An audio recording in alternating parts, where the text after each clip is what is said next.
আমি পাৱাৰ সেক্টৰত বহুত বিলাক ৰিফৰ্ম কৰিছো আৰু এই ৰিফৰ্ম বিলাকে আমাক স্পষ্টভাৱে ইলেক্ট্ৰিচিটি বোৰ্ড তিনিওখনকে নিজৰ ভৰিৰ ওপৰত নিজে থিয় হোৱাত সহায় কৰিছে আজি যেনেকে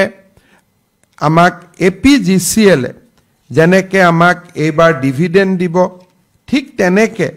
APDCLৰো এটা ডাঙৰ দায়িত্ব আছে যে আমি কনজিউমাৰক কেনেকে সকাহ দিব পাৰো কাৰণ আমি যিয়েই নকৰো কিয় শেষ লক্ষ্য আমাৰ কনজিউমাৰ সকল বা অসমৰ নাগৰিক সকল হ'ব লাগে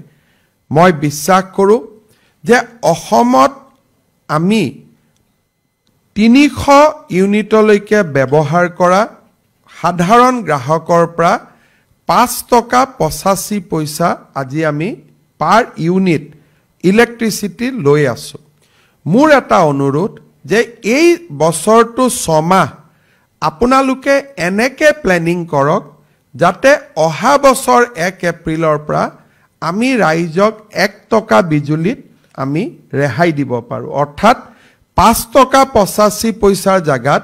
সৰুৰ পৰা আমি শুনি আহিছো যে ইলেক্ট্ৰিচিটি বিলটো বছৰে বছৰে বাঢ়ি যায় কিন্তু এই বছৰ আমি এনেকে কাম কৰিব লাগে যত বিদ্যুতৰ ক্ষতি আছে তাত ক্ষতি ৰোধ কৰিব লাগে কোনোবা উদ্যোগ বা ডাঙৰ কনজিউমাৰে যদি ইলেক্ট্ৰিচিটি চুৰি কৰি আছে তাক ৰোধ কৰিব লাগে কোনোবাই যদি সময়মতে বিল দিয়া নাই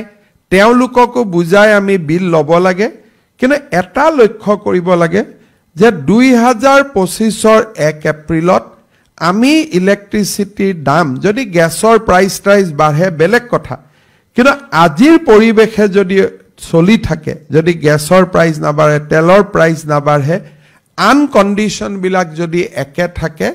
2025 চনৰ 1 এপ্ৰিলৰ দিনৰ পৰা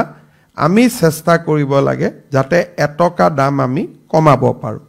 আৰু 25 চনতো আমি চেষ্টা কৰিব লাগে যে আৰু 50 পইচা আমি 26 লৈকে কমাব পাৰো নেকি যদি 1.5 টকা পাৰ ইউনিটত আমি ইলেক্ট্ৰিচিটিৰ দাম কমাব পাৰো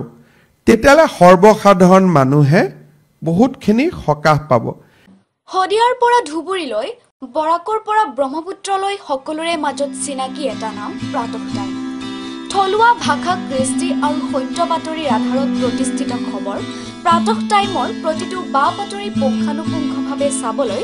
Facebook YouTube website Twitter Instagram আৰু ব্লগাৰ পেজত লাইক আৰু ফলো কৰক